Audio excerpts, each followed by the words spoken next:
villager who crashed her golf cart at Lake Sumter Landing after she began drinking hours earlier at the Christmas parade has secured a deal in her drunk driving case. Karen Frances Hackett, 63, of the village of Liberty Park, pleaded no contest Tuesday to a charge of driving under the influence in Sumter County Court. A charge of disorderly conduct was dismissed in exchange for a plea. Her driver's license has been suspended for 6 months. However, court records indicate she has asked for a hardship license. She was sentenced to 50 hours community service, but has requested that she be allowed to buy out of the service. She was also placed on probation for 1 year, but the oversight of that probation will be transferred to Camden, Missouri. The former Rock Island resident began drinking on the morning of the Christmas parade at the village's polo field, according to the arrest report by the Sumter County Sheriff's Office. By 7:30 p.m., disturbed diners at 2J's Gourmet Deli and Sonny's Barbecue watched as Hackett's golf cart hit a curb at Lake Sumter Landing. The impact knocked Hackett and a female passenger from the golf cart. Passenger suffered scraped knees and was vomiting. She was transported by ambulance to a local hospital. EMS personnel attempted to assess Hackett's condition, but she began yelling and cursing, including profanity aimed at President Joe Biden. Oh, God. I don't care who's president. They just can't win. She also called out for Governor Ron DeSantis.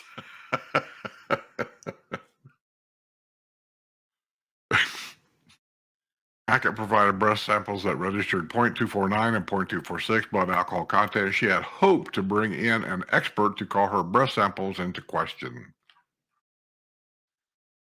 Just take it like a man. A fugitive wanted in New York was apprehended in the Villages. Sumter County Sheriff's deputies were called at 11:30 a.m. Thursday to an area of Field Brook Way and Lafayette Street in the village of Fernandina to investigate a battery report. When they arrived on the scene, they found 22-year-old Vincent Edward Curtis. Why is a 22-year-old wanting to live in a retirement community? Deputies discovered that Curtis was wanted on Saratoga County, New York warrant, charging him with possession of a weapon. He had also been previously arrested on a charge that he was selling cocaine after the investigation by the Saratoga County Sheriff's Narcotics Unit. Curtis was booked without bond at the Sumter County Detention Center, awaiting extradition back to New York. Yay, rah, yay, rah. A villager was arrested after her smoking Corvette broke down along Interstate 75. Nancy Banville, 55, of the village of Finney, was spotted at about 8 p.m. Thursday near Mile Marker 330, where her yellow Corvette was parked in the northbound outside center lane, according to the arrest report from the Florida Highway Patrol. She was leaning against the guardrail and had a strong odor of alcoholic beverage. Banville said the Corvette began to smoke and came to a stop on the interstate. Said she'd had a single drink at about noon of that day. She was transported to the TA Travel Center on State Road 44 in Wildwood to perform field sobriety exercises. She performed poorly. She provided breath samples that measured .121 and .123 blood alcohol content. Banville was arrested on charge of driving under the influence. She was booked at the Sumter County Detention Center on a $1,000 bond. A man with a suspended driver's license was nabbed in a van for which he had no bill of sale. Jason Herendine, 41, of Summerfield, was driving the white Ford van Wednesday morning on U.S. Highway 27 and 441 at Griffin Avenue when an officer ran a license plate and discovered it belonged on a black Ford truck, according to the arrest report of Lady Lake Police Department. During a traffic stop, Herendine told the police officer that he had recently purchased the van and the license plate belonged to his father. A check revealed that Herendine, the license had been suspended since 2018. He was unable to produce a bill of sale for the van. The Indiana native was arrested on charges of driving while license suspended and attaching a tag which had not been properly assigned. He was booked at the Lake County Jail and released after posting a $2,000 bond. Community Watch will be getting a new office south of State Road 44 in the Villages. A pre-bid meeting for prospective contractors will take place at 9 a.m. Tuesday on the site at 4890 Morse Boulevard near the village's Public Safety Department Station 47, which opened in 2019. That's where I took all my safety training when I worked for the villages.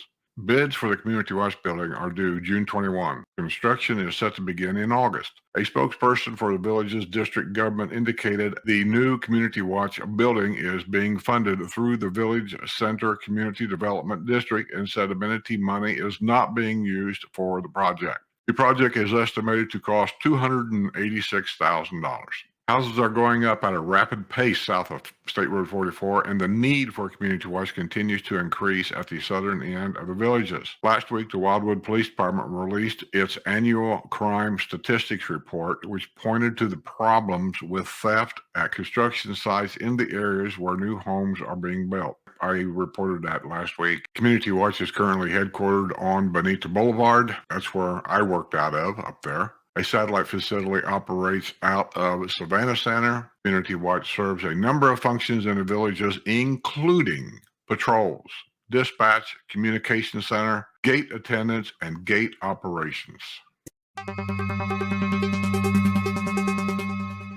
A villager has been sentenced after pointing a gun at his neighbor who was driving a golf cart. Carl Joseph Iannazzo, Iannazzo, 66, had been arrested March 7, 2021 after pointing a Ruger 380 caliber LCP at the chest and stomach of his neighbor from the Rhett Villas in the village of Monarch Grove. He was sentenced Friday in Sumter County to 42 months of probation on the charge of aggravated assault with a deadly weapon. He could have faced up to 5 years behind bars. After the gun incident, Ianzo moved out of the Rhett Villas, where he had lived along with the resident whom he pointed the gun at during the apparent road rage incident.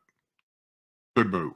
Ianzo and his wife purchased their home in the Rhett Villas. I guess that's pronounced that right. Rhett, R-H-E-T-T, Rhett, maybe it's Rhett Villas in 2019 for $197,200. They sold it in May 2021 for $239,000. Also in May, they purchased a home on Henry Loop across from the Everglades Recreation Center south of 44, and they paid $497,000 for that home. Don't know what this has to do with his crime. I just don't get it. An Oxford man with methamphetamine was apprehended near the entrance to the villages. Levi Brandon Cole, 38, was traveling in a 2005 Chevrolet Suburban shortly before midnight Tuesday eastbound on State Road 44 at Buena Vista Boulevard when a Sumter County Sheriff's deputy discovered the license plate on the Suburban was assigned to a trailer and had expired in 2019. Yeah, let's put this trailer license plate on my car. Nobody will notice. Good Lord. These guys, when the deputy approached the vehicle during a traffic stop, Cole was seated in the front passenger seat and a woman was behind the wheel. A fast swap. Cole claimed he owned the vehicle, which was unregistered, and was planning to get it registered, but did not have the money to do so, according to the arrest report. The deputy learned that Cole had actually been driving the vehicle prior to the traffic stop, and he has been classified as a habitual traffic offender. The deputy noticed a great deal of movement in the vehicle prior to the traffic stop. A bag of methamphetamine was found in the vehicle along with drug paraphernalia. Cole was arrested on a felony charge of driving while license suspended and possession of methamphetamine, as well as other misdemeanor charges. He was booked at the Sumter County Detention Center and released after posting a $8,500 bond. Letter to the editor. Having just left the villages after 18 years, I feel qualified to comment on the windmill water tower situation. It is obvious that residents are upset with having to pay for the replacement of something cheaply built by the developer as a marketing tool. I can't help but recall a comment made by Mark Morris at Evening with the Developer a few years ago. Feeding the masses the usual BS, he concluded his developer comments to the residents with the word, "We listen to you guys." If anyone believes that, I have an oceanfront property in Kansas I'd like to sell you. That was sent in by William Bolash a recent Village of Winifred resident, and he has moved to Erie, Pennsylvania. I did a complete video about nothing but that tower and the windmill and the replacement of it and who pays for it and do we have to replace it or can we not replace it. If you're interested in that, go into my video archives. You'll see it. It's there. All the answers to why we have to replace it. We don't have a choice. All the reasons are in there. I'm not going to read all this because it's very lengthy, but I'll read enough till you get the gist. Two villagers have taken an election fraud complaint to a federal prosecutor after lack of action at the state level. Marcia Shearer and Martin Van Leuven filed the complaint last week with the U.S. Attorney for the Middle District of Florida in Tampa. The complaint stems from the 2020 fake candidacies of villagers Pete Wall and Jerry Prince, who filed to run as write-in candidates for the Suffolk County Board of Commissioners. Shearer originally filed a complaint with the state, however, the Florida Department of State and the Florida Department of Law Enforcement ultimately decided not to investigate the matter. In her recent letter to the U.S. Attorney, Shearer said she and Van Leuven don't believe justice was served in the fake candidate case.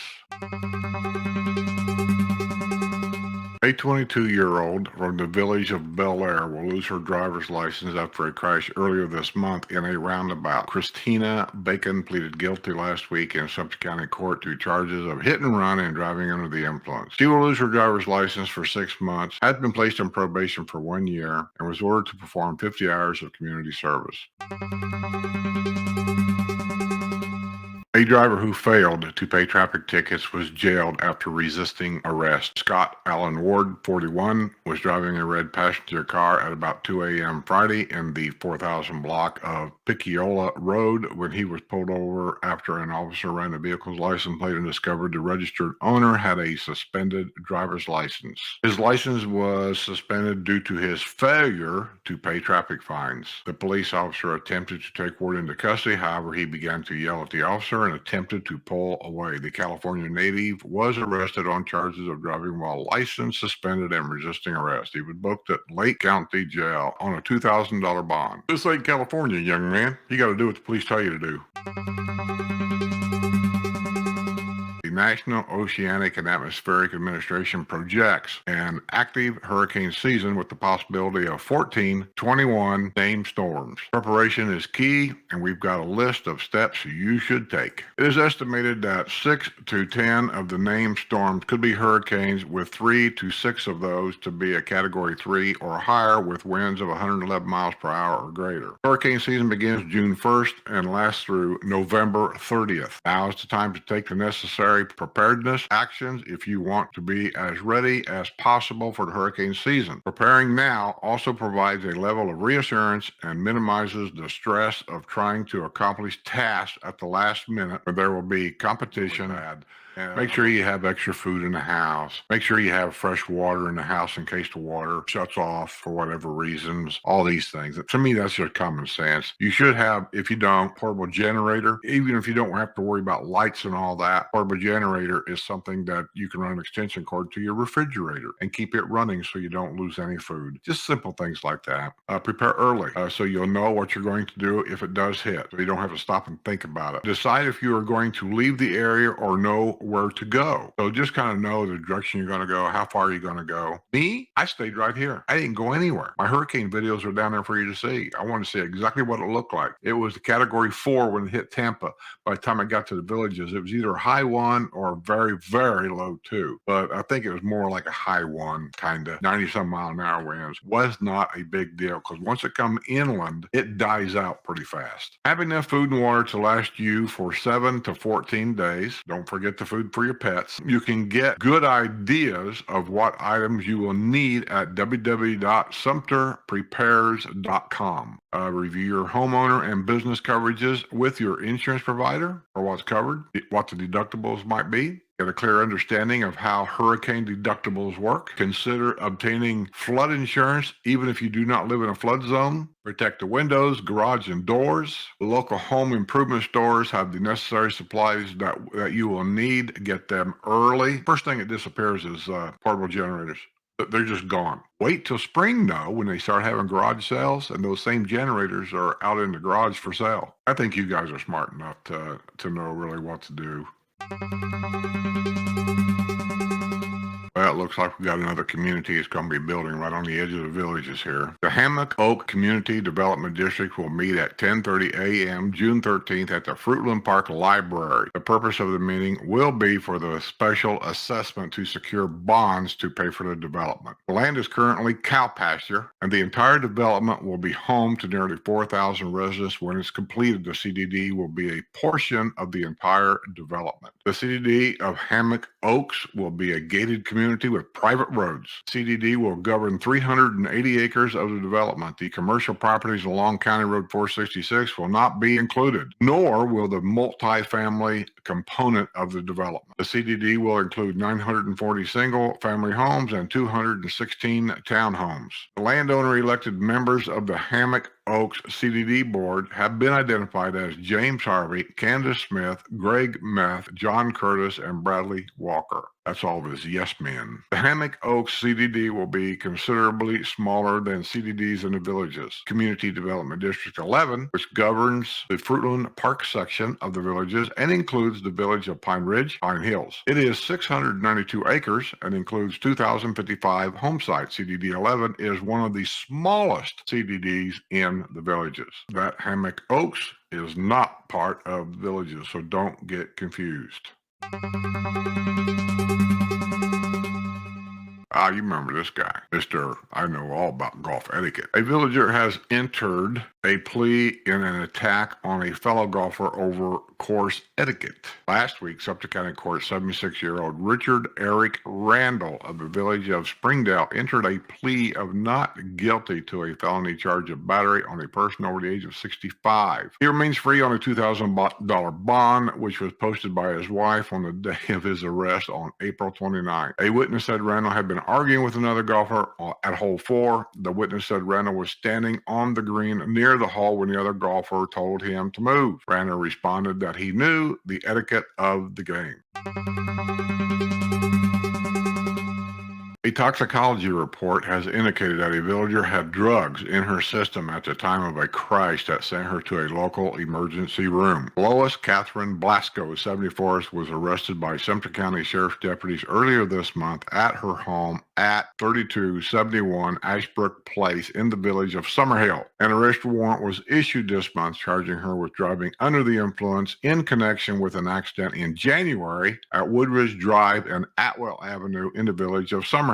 She had been driving a green 2017 Subaru Forester, which had sustained significant damage to the passenger side in a sideswipe collision with a box truck, according to the arrest report. The New York native was on a stretcher and wearing a C color when she was initially questioned by traffic investigators. She had a drunken blank stare and admitted she had taken medications that could impair her driving. Blasco was transported by ambulance to the Ocala Health ER at Trailwinds Village. While she was being treated, she provided a blood sample that was sent to the Florida Department of Law Enforcement laboratory. Months later, after the sample was tested, an analysis showed Blasco had oxycodone and barbital in her system at the time of the crash. She is due for arraignment on a charge of driving under the influence on June 15th in Sumter County Court. She remains free on a $1,000 bond.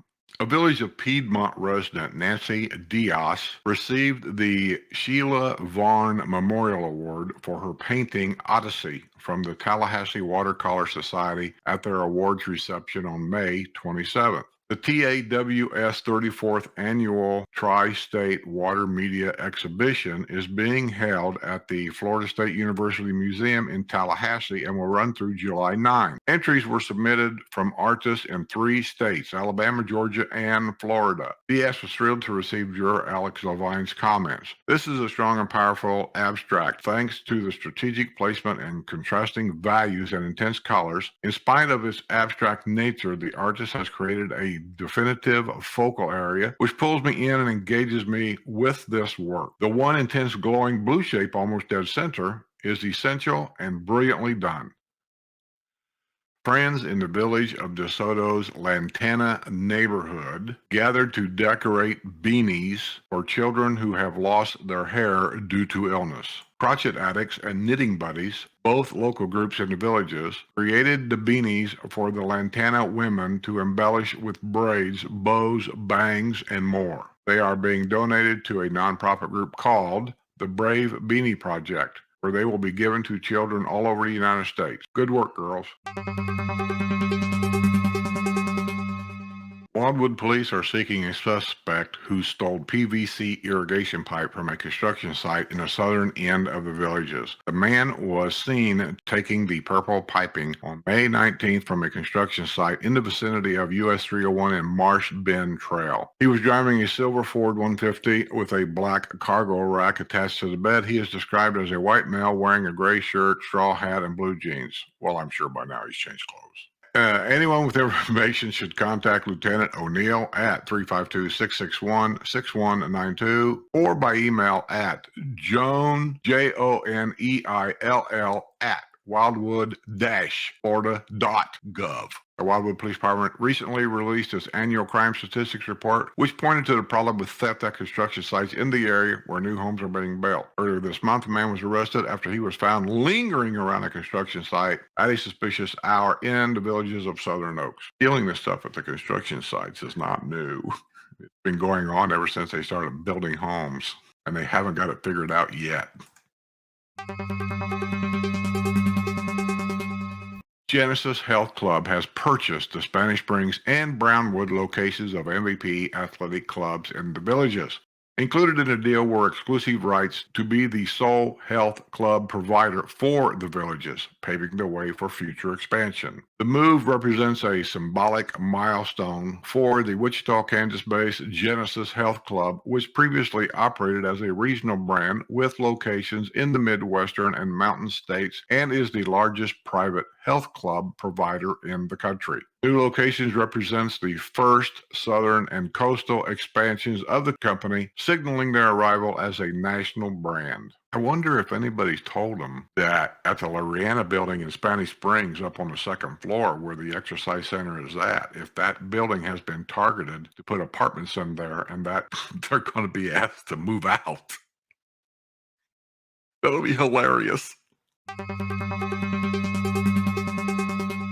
A villager snatched a key from a golf cart operated by a drunk driving suspect at the Morris Gate at County Road 466. Very dangerous area right there. Wayne Vodar, 74, of the village of Rio Ponderosa, was driving the golf cart at about 12:30 p.m. Sunday on Morris Boulevard and was swerving all over the roadway and in and out of the golf cart lane that runs parallel with Morris Boulevard. A villager was following Vodar, who drove in circles out of the golf cart lane with no regard for oncoming traffic. He almost hit several other golf carts too. Vodar's golf cart hit a sign, causing slight damage and then stopped near a tree. Villager who had witnessed his dangerous driving snatched the key from Vodar's golf cart and handed it to the attendant at the Morris Gate. Law enforcement was summoned to the scene. It appears the Chicago native had been drinking. A deputy attempted to question Volgar, who told him, "Talk to my lawyer." He struggled through field sobriety exercises and provided breath samples that registered .260 and .264 blood alcohol content. He was arrested on a charge of driving under the influence. He was booked at the Sumter County Detention Center and released after posting a $1,000 bond. In 2019, Vodar pleaded no contest to a charge of driving under the influence with property damage. He lost his driver's license for 6 months, placed on probation for 1 year, and was ordered to perform 80 hours of community service. A villager in a golf cart was arrested on a drunk driving charge after running a stop sign at Lake Sumter Landing. Timothy John Sutcliffe, 42, who lives in the village of Summerhill, was driving a silver Polaris Breeze golf cart at 11:40 p.m. Friday when he ran a stop sign at Old Camp Road and Old Mill Run. According to an arrest report from the Sumter County Sheriff's Office, a traffic stop was initiated at the entrance to the Edgewater Bungalows. It appeared the New York Navy had been drinking. He performed poorly in field sobriety exercises and provided breath samples that registered .087 and .084 blood alcohol contents.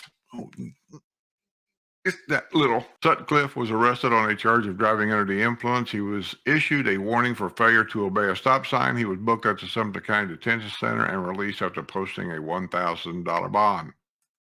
An 85-year-old resident of the Villages has been jailed on a felony battery charge. Geraldine Jane Boglivi was arrested on a charge of battery on a person over the age of 65 on Monday at her home in the village of Duval. Sumter County Sheriff's deputies have been called to the home shortly before noon Monday, where a witness described an altercation between Boglivi and an 85-year-old man, which reportedly occurred on Saturday. The victim told deputies he did not remember the incident. He had suffered bruising on his lower left arm. According to the arrest report, the New York native was taken into custody and booked at the Sumter County Detention Center, and she was initially held without bond. I don't know what to say about that one. The gatehouse at the entrance to the village of Hadley will be unmanned on Tuesday. Seabreeze Recreation Center will be closed on Tuesday. Village of Caroline Adult Swimming Pool to be closed for maintenance. The Captiva Recreation indoor facilities, outdoor facilities, and family pool will be closed for maintenance on Wednesday. The Rohan Recreation Center platform tennis courts will be closed for maintenance and resurfacing Tuesday through Sunday, June 12th. The Caroline Neighborhood Recreation Area adult pool will be closed for maintenance Tuesday through Friday, June 3rd. Okay, I think that's it. I got to get together and get this thing edited. It's in the middle of the night. I don't even know what time it is. I think it's around like 1 o'clock in the morning. I want to get this thing done and get things going. So don't leave your keys in the golf cart.